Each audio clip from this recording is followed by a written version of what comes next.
Welcome back to another video. What's up, YouTube? I'm really talented today, so we're just gonna go right into it. I'm gonna show y'all a really cool like ghosty reverb vocal effect. Super easy to do, very subtle, neat trick to add a little more depth to your songs. Before I show you how to do it, I'm gonna give y'all an example of what it sounds like.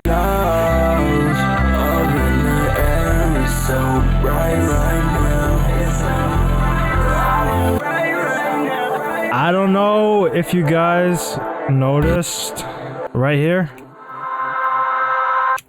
That's the little ghost effect right before the vocal hits again, so it gives a little oomph to your song. Super easy. This is what I like to do. You want to affect this vocal, right? Copy paste, Control C, Control V. You got a whole new thingy thing right here. Once you got that, what I usually like to do, I will consolidate the track from track start.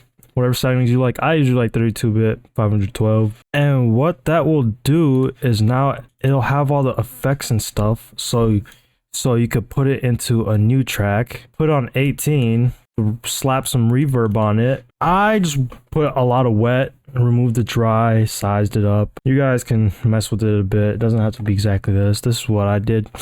Throw some reverb on it. Now it'll have extra like...